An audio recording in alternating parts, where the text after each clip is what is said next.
8 rounds or I won't be fighting. You didn't want to do 8, so who's the more prepared? Who's the more prepared? You're not ready. You're not ready, dickhead. I'm not sick of the sport yet. I still love boxing. I still love getting up in the morning and running.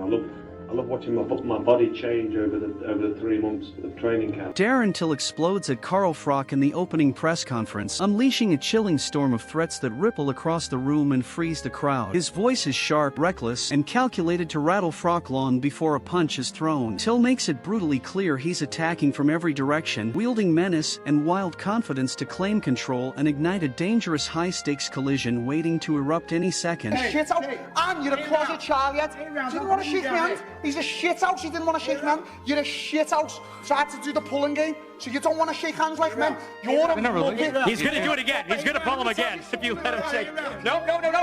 Carl Froch answers the noise with chilling calm, his voice steady, almost surgical, as he reminds everyone in the room that the ring has never truly belonged to anyone but him. He brings up the war with Andre Ward, not as a wound but as proof, pointing to the lessons carved into his ring IQ, his sharpened movement, his patient tactical awareness. Every word feels deliberate, a quiet warning that experience cannot be rushed or bullied. Froch makes it clear he studied the past, dissected every mistake, and rebuilt himself stronger, smarter, harder to trap. While Darren Till tries to flood the moment with intimidation and noise, Froch stands unmoved, signaling that pressure and chaos are languages he already understands. His composure shifts the energy in the room, turning Till's aggression into something smaller, almost predictable. With the confidence of a veteran who has seen every trick before it's even attempted, Froch makes one thing unmistakably clear: any attempt to rattle him will be met not with panic, but with a calculated, elite response waiting patiently to strike back. If you watch the fight against Andre Ward, watch my feet, watch what I was doing, watch my head movement or the lack of it, and my sluggish jab, then Darren Till doubles down, leaning harder into the storm, making it brutally clear he won't bend for anyone, not John Fury, not the Fury name, not the chaos circling the room. His voice carries a fearless edge, almost reckless, like a fuse already burning, warning that any confrontation can spark anywhere. The tension thickens as Till turns the press conference into a cold war of pride, revealing a mind ready to risk everything for control. Consequences be damned. Everyone, I'm here to do what I'm here to do. And I couldn't give a fuck if I bumped into John Fury and the family in the street now, because it's on them what they want to do. They're more asked about me than I'm asked about them, so if they want it, I'll have it with every fucking single one of them in the street, and I'll get my head completely smashed in. Carl Froch brushes Darren Till aside with cutting precision, delivering criticism that lands like quiet hammer blows, branding him ineffective when the lights burn brightest in professional boxing. He concedes that Till carries some basic tools, a steady stance, flashes of balance, and a capable southpaw backhand, but the acknowledgement feels more like a setup than respect. Froch paints the entire matchup as painfully lopsided, a contest where Till's threats dissolve the moment real pressure arrives. His voice carries the calm confidence of a man who has lived through wars inside the ropes, yet there's a sharp edge beneath it, a subtle mockery that questions whether Till truly belongs on this stage. Experience drips from every sentence as Froch dissects the gap between raw aggression and refined mastery, reminding everyone that boxing punishes impatience and rewards the mind that controls the storm. While Till pushes intensity and noise, Froch frames it as empty thunder, suggesting the challenger is charging toward a wall he cannot break. The room absorbs the message quickly, and the tension shifts. To Froch, this isn't some unpredictable clash or dangerous gamble. It's a routine obligation, a fight that already feels solved before the bell even rings. The warning is quiet but unmistakable. Froch isn't just confident he will win. He speaks like a man who has already seen the ending, already studied every angle, and already prepared the response to whatever Till believes he can bring. The old Bunsen burner. I'm thinking to myself, hang on a minute. They're giving money away here with these fights because Darren Till's absolutely fucking useless. I'm not being funny. Listen, I'm talking about professional boxing level. At the level he's at, he's done all right. He's got decent balance, throws a decent backhand from the southpaw stance. But let's be honest, Pain Game steps in with fierce admiration for Carl Froch, describing him not just as good, but as a genuine elite whose presence alone changes the atmosphere around a fight. He points to Froch's imposing size, the brutal efficiency of his peak years, and the relentless dedication he's always shown toward conditioning and fitness. According to him, this isn't the profile of a fading veteran, it's the blueprint of a man who built his career on discipline and durability. The story involving Eddie Hearn only strengthens that image, recalling how Froch earned the reputation of being exactly the kind of fighter you would want standing in your corner when things turn ugly, both inside the ropes and beyond them. There's a sense that Froch carries something heavier than statistics, a hardened aura shaped through wars that tested his resolve and sharpened his instincts. Pain Game frames him as more than a technician or a champion. He describes a presence that naturally commands attention the moment he steps into a room. That reputation alone, he suggests, sends a quiet but chilling signal to anyone daring enough to challenge him. For someone like Darren Till, the warning feels unmistakable. Froch isn't just another opponent waiting across the ring. He's a battle-tested figure whose confidence comes from surviving the highest level of the sport, and whose calm exterior often hides the kind of danger that only reveals itself once the bell rings and there's nowhere left to run. Paul's a genuine, like,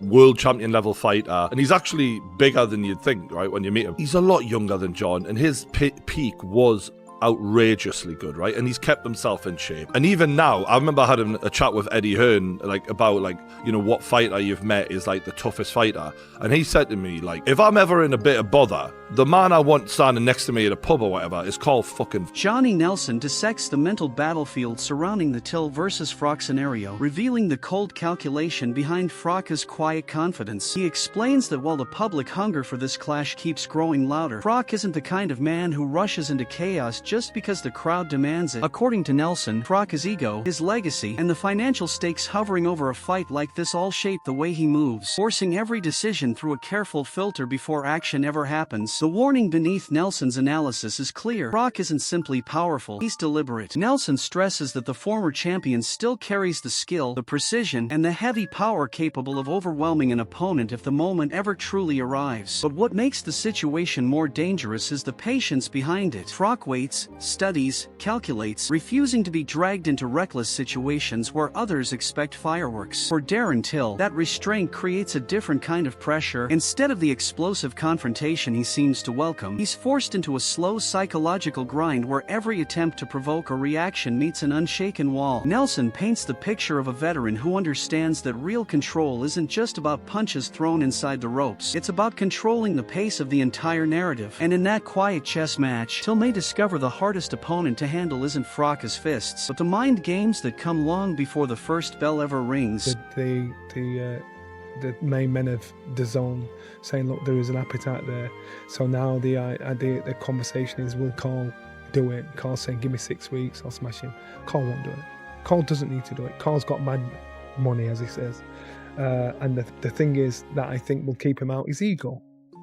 God forbid he went in with Till and got turned over. Tony Bellew lays bare the stark divide between Carl Froch and Darren Till, painting the matchup as almost laughably one-sided in a traditional boxing ring. While Till leans on raw aggression, flashy threats, and brash bravado, Froch operates on a different plane, experience carved into muscle memory, technique honed to lethal precision, every movement measured for maximum effect. Bellew doesn't hold back in emphasizing just how uneven the contest would be, making it clear that Till's usual arsenal would falter the moment the first real exchange begins. To drive the point home, he injects a darkly comic scenario outside the ring, imagining Till scrambling hopelessly against Froch's sheer presence and mastery, a cautionary tale disguised in humor. The imagery sharpens the contrast, underscoring Froch's dominance not just as a fighter, but as a figure whose every action signals threat, authority, and inevitability. While Till might thrive on the noise, the spectacle, the psychological posturing, Bellew reminds everyone that in the cold, unforgiving calculus of the ring, none of that would matter. Froch's superiority, he suggests, isn't just physical, it's mental, strategic, and deeply ingrained, a combination that leaves little room for chance. The message resonates like a warning shot. If this fight ever crossed the line from speculation to reality, Till would face an uphill battle so steep it borders on insurmountable, and Froch would claim control long before Till even lands a punch. But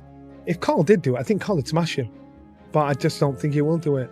Because he's got that memory, he's got that something about him, that he's at an age where he's still physically fit enough and strong enough if he commits himself to the preparation. Tony Bellew exposes the glaring skill gap between Carl Froch and Darren Till, declaring a traditional boxing match would be brutally one-sided from the opening bell. While Till relies on raw aggression, bluster, and threats to carve out momentum, Froch moves with a calculated precision born of decades in the ring, his experience and technical mastery creating a dominance that Till's bravado could never touch. Bellew spices the analysis with a darkly humorous vignette outside the ropes, imagining finding Till fumbling helplessly under Froch's shadow, a reminder that the advantage isn't just in skill but in presence and instinct. Every word underscores Froch's superiority, portraying him as a predator whose understanding of timing, distance, and strategy transforms the fight into an almost inevitable outcome. Till's usual tactics of intimidation and forward pressure, effective against lesser opponents, would crumble against a mind as sharp and patient as Froch's, leaving him scrambling against an opponent who sees every feint before it lands. Bellu's commentary highlights that Froch's dominance extends beyond punches. It's psychological, relentless, and unyielding, making any hypothetical clash feel like a steep, punishing climb for Till. The humor in Bellu's scenario masks a stark truth. Should this fight ever move from speculation to reality, Till would face not only a masterful technician but a calculated force of nature, and Froch's superiority would become the defining reality long before Till ever finds a foothold. It's a fair playing field in a boxing ring, if I'm being totally honest. I mean, Carl's a former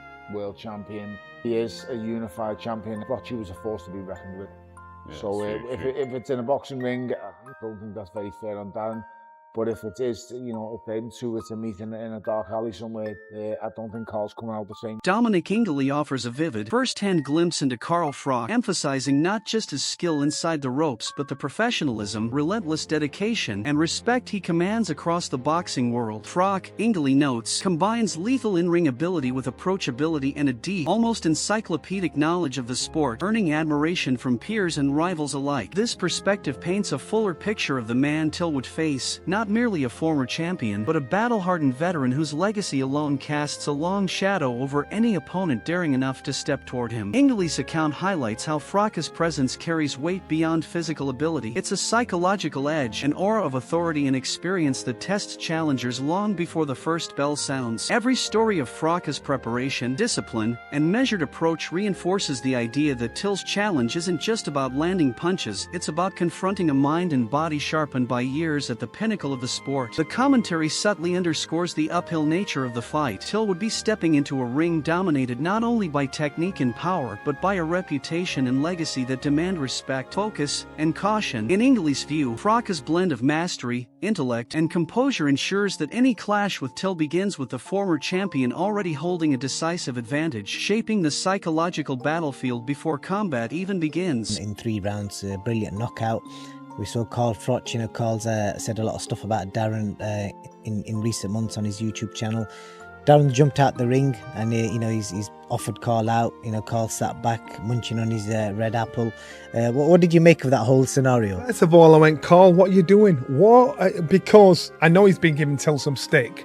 And so I thought maybe he's... Liam Smith zeroes in on the volatile, almost explosive energy Darren Till unleashes at press conferences, spotlighting his aggressive, confrontational style that thrives on provocation and spectacle. He points out that Carl Froch, in contrast, demonstrates the wisdom of restraint, deliberately avoiding the trap of escalating tension outside the ring, fully aware of the psychological warfare Till is trying to wage. This analysis pulls back the curtain on the mental dimension of the matchup, showing that while Till relies on bluster, intimidation, and theatrical displays to unsettle opponents, Froch's seasoned experience allows him to remain unshaken, navigating every provocation with calm, calculated precision. The contrast is striking. Till rages against an invisible opponent while Froch maintains an almost eerie composure, letting the weight of his reputation and the sharpness of his skill do the talking. Smith emphasizes that this strategic restraint turns the psychological tables subtly against Till, making his bravado feel increasingly hollow as the crowd and cameras bear witness. Froch's control over his reactions signals mastery, not only of the sport itself but of the mind games that surround it, proving that dominance in boxing extends far beyond the punches thrown. By letting Till's aggression hang in the air without answering in kind, Froch crafts a quiet yet formidable display of superiority, leaving the challenger to wrestle with frustration, ego, and a realization that raw theatrics are no match for experience, intellect, and the calm authority of a true champion.